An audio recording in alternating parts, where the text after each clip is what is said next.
Mughal empire, ठीक है। Mughal empire का हम देखेंगे उसको इन डिटेल, ठीक है। यहाँ से एक दफ़ा हम उसको निकाल लें, ये रहा मुग़ल एम्पायर, ठीक है।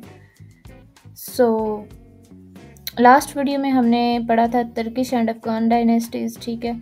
आई होप कि आपको ये क्लियर हो गया होगा। जो आज हमारा नेक्स्ट टॉपिक है वो है मुग़ल एम्पायर, ठीक है। मुग़ल एम्पायर का हम बैकग्राउंड देख लेते हैं, ठीक है। तो बैकग्राउंड देखने से पहले अगर आप चैनल पे न्यू हैं तो चैनल को लाइक और सब्सक्राइब करें। यहाँ पर आपको गवर्नमेंट जॉब्स के रिलेटेड जो है वो अपडेट्स दी जाएगी ऑल ओवर पाकिस्तान में, जो भी पीएस है, एनटीएस या जो भी डिपार्टमेंट्स हैं, ओके। और उसके साथ साथ आपको इनके पेपर्स जो हैं वो पास करने के लिए प्रेपरेशन जो करनी पड़ती है बुक से, वो आपके साथ जो है वो इजी नोट्स शेयर किए जा रहे हैं। जैसे कि सबसे पहले बुक हमने स्टार्ट की हुई है पाकिस्तान स्टडी की, तो ये जो है नोट्स करके हम जो है वो नेक्स्ट स्टार्ट करेंगे 1 बाय 1, ठीक है। तो अब हम इसको शुरू करते हैं। 500 साल पहले हिंदुस्तान जो था वो एक ऐसी ताकत के साए में आ गया जिसका असर आज भी हम जो है वो महसूस करते हैं। ताजमहल की सफ़ेदी, रेड फोर्ट की जो दीवारें हैं और एक जो पूरी सिविलाइजेशन है वो, ये सब क्या थे कि ये एक एम्पायर की याद है, ठीक है। हम ना एक दफ़ा इसको रीड करते हैं, यहाँ पर जितने भी ये सारे पॉइंट्स हैं, ठीक है, हाईलाइटेड हुए हुए हैं इम्पोर्टेंट पॉइंट्स, ठीक है। तो एक दफ़ा समझने के लिए, माइंड में ओवरव्यू लाने के लिए हम इसको एक दफ़ा वैसे पढ़ते हैं।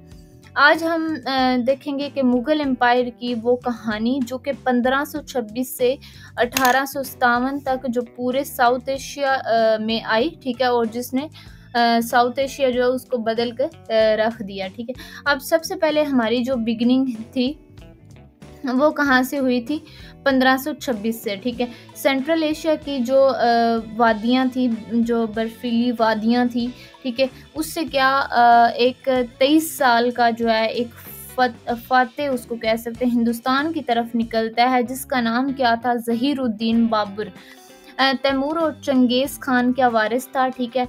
एंड लेकिन दिल में जो है उसके ख्वाब था, ठीक है। तो उसका जो था ना, उसके दिल में जो उसका ख्वाब था, किसका? ज़हीरुद्दीन बाबर का। और उसका ख्वाब क्या था कि दिल्ली का ताज, ठीक है। दिल्ली का जो सुल्तान था इब्राहिम लोदी, वो कमज़ोर हो चुका था। बाबर ने मौका देखा, जंग का ऐलान किया। उसके बाद जो है 21 अप्रैल 1526 फर्स्ट बैटल हुई थी पानीपत की, और सिर्फ एक दिन में हिंदुस्तान का नक्शा जो है वो बदल दिया। इब्राहिम लोदी जो है और मुग़ल एम्पायर का जो है यहाँ से इब्राहिम लोदी जो है उसको शिकस्त हुई, और यहाँ से फिर जो है वो मुग़ल एम्पायर का जन्म हुआ, ठीक है। उसके बाद जो है हम देखेंगे कि हुमायूं जो है उसका आ जाता है इरा, ठीक है। यहाँ तक ही हम बस करेंगे, ठीक है, ओके। उसके बाद हमारे पास आएगा कि हुमायूं, बाबर के बाद जो उसका बेटा था हुमायूं, ठीक है, उसके बारे में हम बात करेंगे। और अफ़गान का जो लीडर है शेर शाह सूरी जो है वो कब उभरा, और हुमायूं को कब उसने हराकर हिंदुस्तान का जो है वो हुक्मरान बन गया, ठीक है। तो ये हम डिस्कस करेंगे। और उसके बाद जो है वो अकबर का दौर आ जाता है, अकबर द ग्रेट। इसका आता है 1556 से 1605, ठीक है। अब अकबर जो था वो क्या था? सिर्फ 13 साल का लड़का ताज पे बैठा अकबर, लेकिन उसके अंदर एक जो है ना क्या था उसके अंदर? हुक्मरान बनने की जो है ना उसकी सलाहियत जो है वो, उसकी दौरंदेशी जो थी वो अच्छी थी। जो अकबर का दौर था उसमें क्या हुआ था कि जो अम्पायर थी सारी वो ज़मीन से आसमान तक जो है उसने पहुंचाई, ठीक है, क्योंकि उसने बहुत सारे इसमें काम किए थे। सुलेकुन पीस विद आल उसने एक ठीक है निज़ाम बनाया। उसके बाद उसने जिज़िया और टैक्स उसने ख़त्म किया, ठीक है। नॉन मुस्लिम पर जो टैक्स लगता था, दीन इलाही जो है उसने ठीक है उसका पैगाम दिया।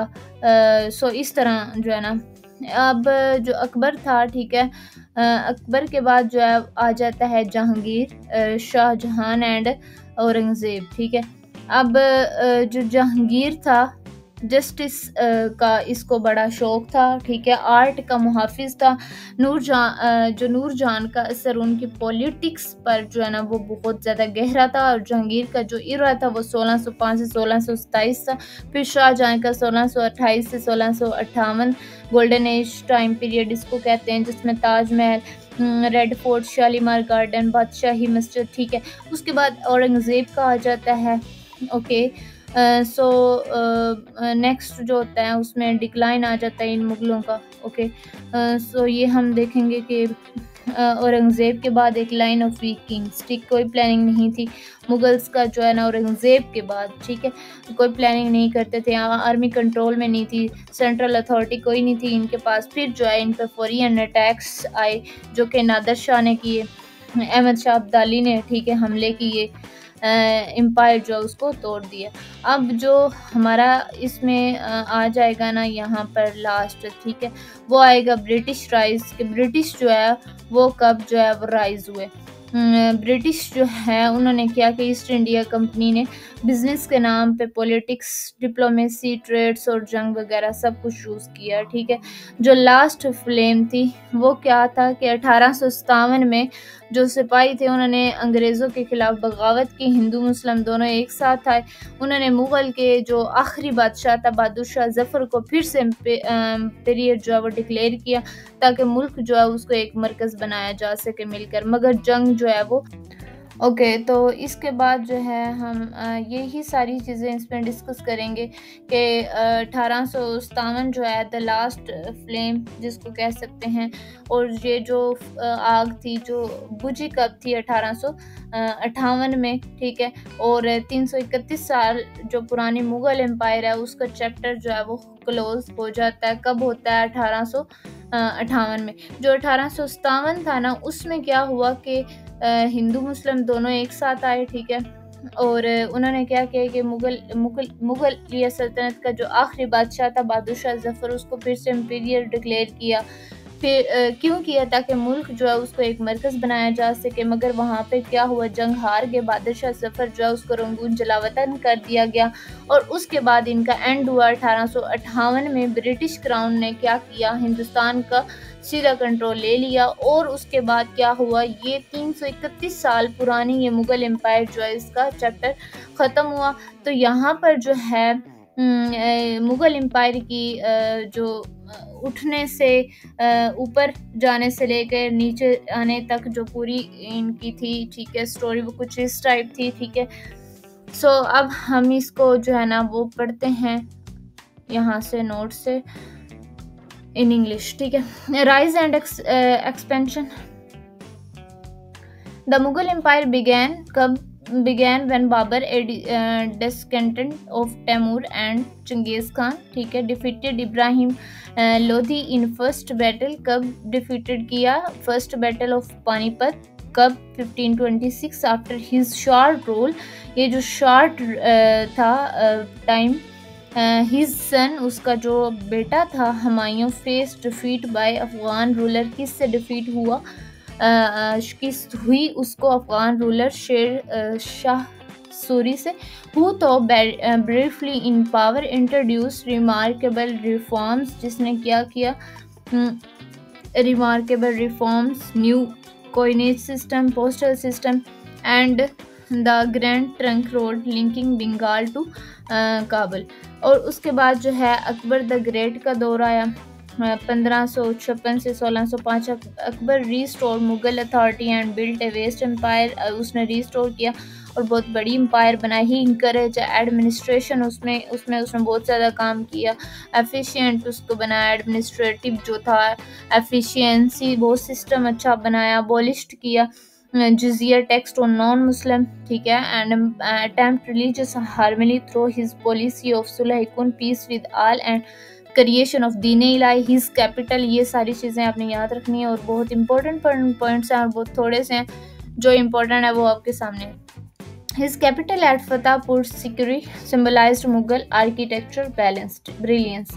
उसके बाद जो अकबर के बाद क्या आता है, जहांगीर आ जाता है। जहांगीर का जो दौर है 1605 से 1627, upheld justice and supported art, guided by his capable wife Noor Jahan. Shahjahan 1628-1658 presided over the golden age of Mughal architecture. Taj Mahal, Red Fort, Shalimar Gardens है बादशाही मास्क।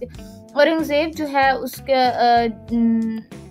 बाद आया, कब आया, 1658 से 1707। डिवोट एंड डिसिप्लिन इसमें था। Extend the empire to it greatest size and reimpose Islamic law, उसने दोबारा एंड जिजिया सिस्टम को अच्छा किया। Yet long wars and strict policy so seeds of decline, इसकी वजह से हुई डिक्लाइन ऑफ। अब नेक्स्ट हमारे पास आ जाता है डिक्लाइन ऑफ मुगल एम्पायर, जो है उसके डिक्लाइन क्यों हुआ था, उसका जो सवाल है वो कब शुरू हुआ था। आफ्टर औरंगजेब की डेथ के बाद वीक रूलर्स जो हैं वो आए and internal strife eroded authority. Foreign invaders जो थे उन्होंने हमले किए। नादर शाह 1739 में एंड अहमद शाह अब्दाली ने 1747 से 1767 inflicted heavy blows. By the 18th century, the British East India Company was exploiting Mughal weakness, gain control through diplomacy and war. The final जो spark थी came with the war of independence, ठीक है। 1857 बहुत Hindu and Muslim soldiers रोज हुए against British के। Proclaim दोबारा जो है वो बहादुर शाह जफर जो है उसको एम्पीरियर खड़ा किया था। रिवोल्ट फेयर ये फिर फेल हार गए ये जंग। Zafar was exiled and in 1858 the British crown to direct control, उनको कंट्रोल मिल गया, inaugurating the British Raj. So यहाँ पर हम इसको एंड करते हैं।